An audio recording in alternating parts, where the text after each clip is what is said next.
Hi, my name is Cristina Archila. Welcome to Mushroom City Festival 2020. What a year! I have been spending lots of time in the forest, and that has been a silver lining of this pandemic. So I've learned quite a bit about mushrooms, and I'm here to foray some mushrooms and teach you a wonderful dish.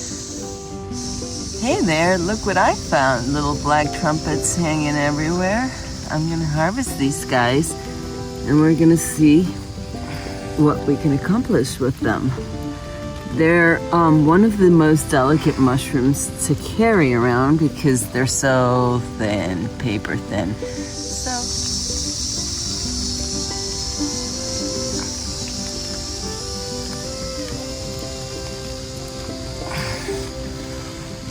these are some of the most delicious mushrooms. Little golden chanterelles, and I would say we found quite a few here.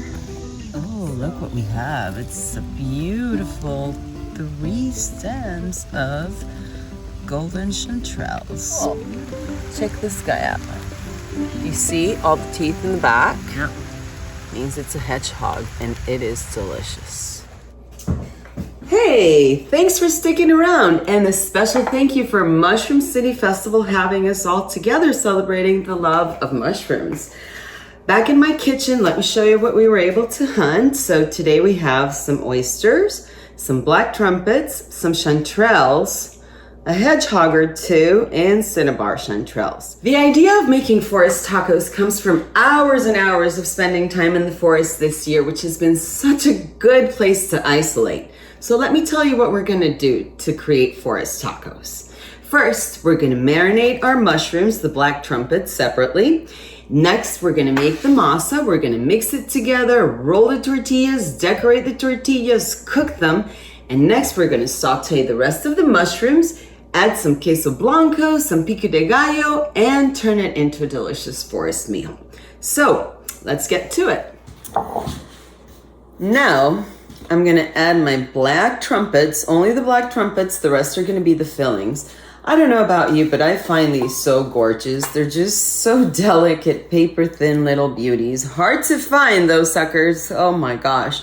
Almost impossible. You literally have to be on your hands and knees crawling on soil to get these. Or sometimes moss, but you don't see them too often. What I'm gonna do is I'm gonna toss them with a little bit of olive oil. And these have not been cooked. They've been cleaned, but they're not cooked. So, as we know, you should never eat mushrooms uncooked, especially wild mushrooms. Exceptions do exist, and there are exceptions to every rule, and there are people with different points of view. But the general knowledge is never eat uncooked mushrooms.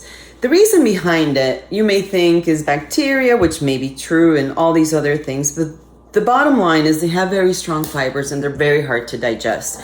The cooking method definitely softens those fibers, but so do acids like vinegars and lemon and any kind of acidic substance that could eventually break down these fibers. So now we have a little bit of sherry vinegar, olive oil, and salt. Not much, just enough to release the juices, just enough to coat them. And the reason we're just coating them, see, there's hardly any liquid left in there, just barely the mushrooms. It's just to get their flavors active. We're not trying to drown these in liquid. We're going to start with the masa for the shells. The masa is really easy to make, and if you've never made your own taco shells, this is a great opportunity to learn. I'm going to use maseca today, which is easy to find in pretty much every Latin store. Some of the big grocery stores also carry them, but you can use any of the flours that are available to make taco shells. So I'm going to use one cup of masa, and this should yield 10 shells. You can use double the recipe if you want more, or quarter, or just do your math. It asks for 3/4 cups of water or more if needed. I have done this enough times to know that it will need them. And then you're just going to get your hands dirty. Traditional taco shells don't have a lot of flavor, but that's not for me, so I'm going to stick in a little bit of salt, and I'm going to get your hands in there. You want to have like a claw motion so that you can combine everything, and by claw, very simple, your fingers are the claw, and you want to get this so that it starts becoming a soft masa. And when it is ready to be a soft masa, it'll be about 2 to 3 minutes or even less. This was a couple seconds. You know you're gonna be ready to roll your tortillas. So the way I like to do this is on top of a non-stick surface, and that can be anything. For me, it's gonna be a sticky mat, and I carry it on a tray so I can move things around because these are very flimsy. But the way you wanna do this is, you know, a cup is about 10 portions, so you roll it into a shape that you can portion out, and you're gonna mark them with some sort of flat item. I'm gonna use a bench scraper, but you can use a knife, and go and see if you can make 10 marks. 1, 2, 3, 4, 5, 6, 7, 8. Whoops, we got 8. I know I see one too big, so just be gentle and erase them yourself. You're gonna be the one cutting, and that should be about right. 1, 2, 3, 4, 5. Oops, 6, 7, 8. Oops, 9 and 10. Let's do this. 9 and 10. So notice that most tortilla bags are going to tell you to roll these into balls and have them ready. I don't necessarily want to roll them into balls, all of them, because I want to have a flat surface that I can decorate. But I do want to give them a little bit of a round kind of figure. So just a little flat circle will do. If you do perfect round tortillas, a little sphere, it's just going to flatten them out in a prettier way. But I need the surface because we're going to decorate these. We're going to turn them into forest taco shells. Kind of cool. To prevent them from caking up and from getting really like firm and drying out, just wet a kitchen rag a little bit, you know, just moist, squeeze it out, and use it to cover these while we work, and that will prevent them from drying. It's very simple. For the tortillas, we're going to be using a tortilla press to make them. Or if you don't have a tortilla press, you can also use 2 flat surfaces. 2 cutting boards would be ideal. 2 books, anything you got will work.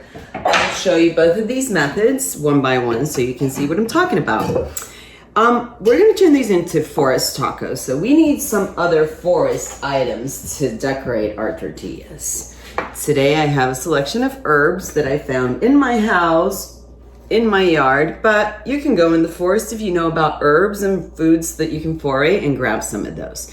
What you want to have are some fun greens that you can put on your tortillas and create these beautiful patterns. So I'm going to lay these here. I'm going to start rolling my masa, and for that we need a little bit of a non-stick surface. You can use plastic, you can use parchment paper, whatever you prefer. I like these parchment papers that are pre-cut. I have a box of them that's lasted me years, and I find that they're perfect for tortillas because they're just the way that you can store them later if you don't want to consume them that day. So we're going to take our little masa balls and we're going to place them flat on one of the parchment papers. And then I'm going to take some of these beautiful mushrooms and I'm going to create a pattern. Some of these pretty trumpets are going to be what I want. Then we're going to place a little paper right on top. Try and use the same surface so that you can get a neat little thing going. You can press it with your hand lightly and then go softly with your tortilla press. Tortilla presses are designed so that you need to turn around and press from the other side as well. And at that point, I'm going to take off my top paper and add some more green to the forest. Some rosemary and thyme, just because, and a little clover from the garden. Now we get to press again. Press softly. You don't need to go too hard. And here we have some pretty cool tortillas. And this time we're going to do it with 2 boards. So we're going to put our tortilla press away. And I'm going to get my cutting boards. 2 cutting boards this time. Like I said, you could use any 2 flat surfaces. Same process, 2 non-stick surfaces. Tortilla in the center. Grab your most beautiful mushroom that still has somewhat of the shape. Press it on the little masa ball. Hand press softly to make sure everything's in place. And then press your board. Give it a little press, not too hard. You can press many more times, but you can't unpress, if you know what I mean. So this one has a little bit of a thick edge over here. I'm going to decorate around it. And I'm going to use this fun little twirly thing that maybe too thick. So let's cut them up. Separate them into fine little tendrils. And I'm probably gonna add a little more thyme back here. And just for kicks and giggles, one up there. Press them by hand first, and then add more pressure with your surface. Give it a look, and here we go. So you don't really need a tortilla press. Gosh, these are so much fun and so pretty, right? Now that we've pressed our tortillas and have them all pretty much lined and separate, we're gonna saute our mushrooms and get on with our tacos. I'm gonna drizzle my oil, turn on the heat, and wait until it's quite hot. Have the rest of my pans ready for the rest of the ingredients. This is where I'm gonna saute the mushrooms, and this is where I'm gonna make the tortillas. So right now,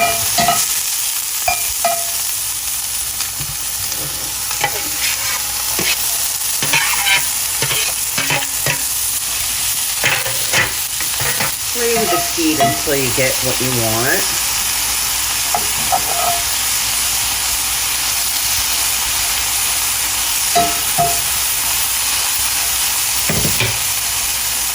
Or create your own little heat.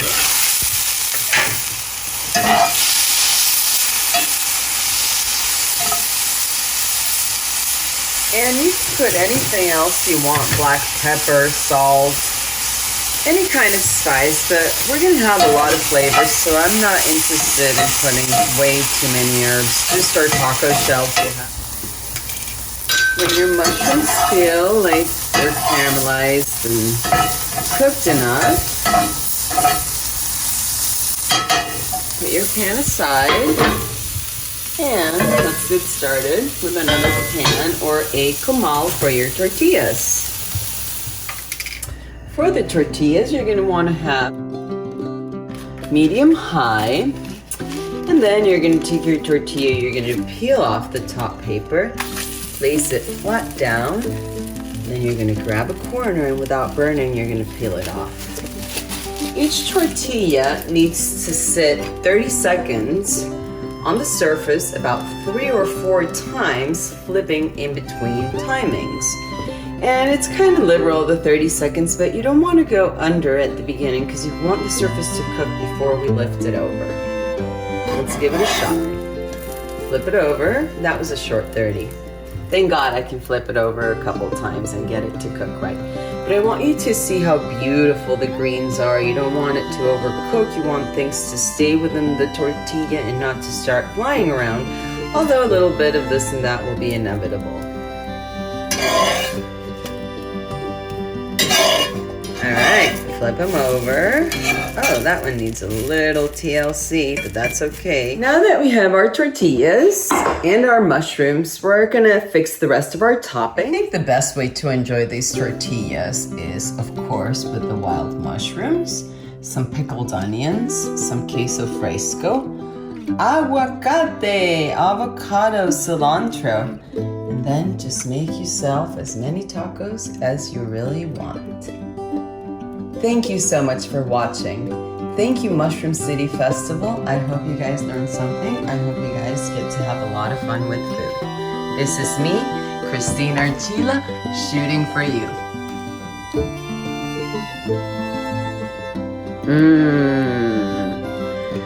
As usual, the last one is the best bite.